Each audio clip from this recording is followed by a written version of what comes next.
Hey guys, Juan here. Thank you for being here. Thank you for spending time with me. Now, you're here because you want to learn about how to engage in positive statements. Let's see. One, two. Hey guys, Juan here. How's everyone doing today? So, you are here for a very simple reason, right? You read the title and you saw on there successful couples make positive statements. And I want to connect with you. I want to share with you why that's so important.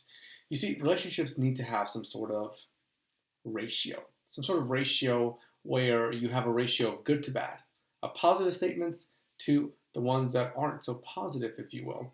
Now, we're not talking about criticism here. We're talking more about, let's say, a complaint within a relationship compared to the amount of positive statements that you share within your relationship. So, let's do a hypothetical situation so that this makes sense. You and your partner are communicating about something, and let's say you want to share with them that the house is messy and you want support when it comes to chores. So instead of criticizing them and saying, "Hey, you lazy piece of shit, you got to do some work around here, right? We are a team, and you're not showing up." No, we're not going to do that because it's going to break them down. It's going to hurt them, but it's not going to be constructive. It's not going to lead to anyone feeling good about that. Imagine if you're in those shoes. You're in your partner's shoes. You're not going to be like, "Yes, I felt really good hearing those words." No, but we get that. We want to say something. We want to share blank and blank to be able to get from A to B. So we look at mixing in their ratio of like 5 to 1, or even 10 to 1. Positives are the high number, so 5 positives to one of that complaint. One of the negative, if you will. So an example of that could be, "Hey, honey, is it okay if I talk to you about something? I really want to make sure that you and I are on the same page and working towards mutual goals within our relationship." Sure. What would you like to talk about?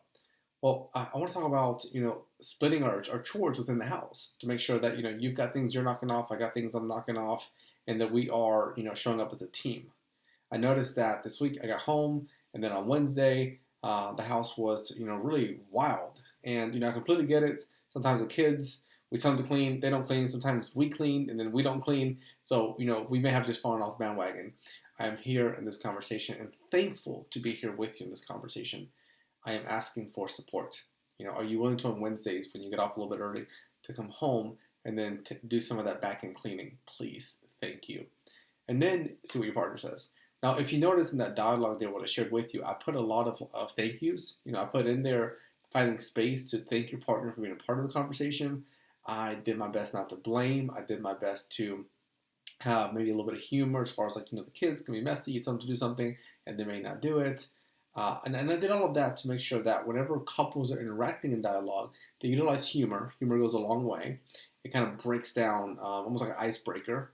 Thanking each other goes a long way because if you thank someone during a conversation, they're likely to think and edit certain comments that they're going to say because they're going to feel thanked and some sort of gratitude there as far as being here with you and communicating. And then you're able to almost do that sandwich effect. You have good, good, not so good, and good. Sorry, within that dialogue.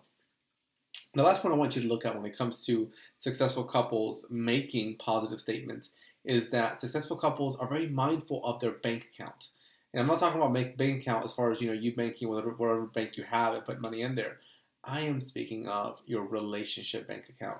Now, all relationships have these two bank accounts among other ones. But the two that we're going to talk about today is they have the smiley face bank account, the positive statement bank account, and the frown, right? The sad, the negative face, if you will, emoji bank account. And what we want to do is we want to acknowledge and be very, very awake, if you will, conscious that we are adding as much to that positive one. We are investing in our relationship. And that's why that term is out there in society. Invest in your relationship. Take time in your relationship. That's an element of what they're speaking of. So I want you to think about this right now. I want you to think about your relationship. And the day that you're watching this video, I want you to consider how many positive statements you have invested within your relationship, you have shared with your partner, whether they're verbal or nonverbal, how many? And then consider that compared to the negative ones. Again, see if you can do your best to stick to that 5 to 1 ratio, right? Where the fives that are positive and that one is the one that's not so positive. And if it's not a positive one, see if you can stick to it to being something that has gratitude with a mixture of highlighting that complaint, highlighting the area that you want to focus on. As always, take time, enjoy your relationship. There's 24 hours in the day. There's no sense of us spending every single minute of that day focused on the problems of the relationship. Instead, Focus on living your life.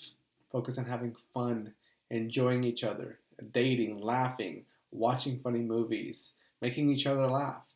And then effectively do what you're doing here in this video. Take time to focus on your relationship. If you found this video helpful and any of the other ones, I would love if you would subscribe. Check out the links below. There are courses that I offer if you want something all-inclusive, more hands-on, that goes into detail as far as how to move from A to B based off where you're at in your relationship. There are courses for couples that are seriously dating and they want to tie the knot or build that commitment with each other. That way you don't find yourself getting married 5 years down the line. You're like, shit, what happened here? I want to build a solid relationship. There's courses out there for couples that fight and argue and need help. They need some support with figuring out how to constructively work through conversation. And then there is a course out there for couples who have kids, just like me. Couples who have kids and are feeling disconnected. You're feeling stuck. So you want to get unstuck, if you will. You want to be able to move closer together with your partner as a spouse and as parents. Thank you for being here. Thank you for sharing space. Have an amazing day.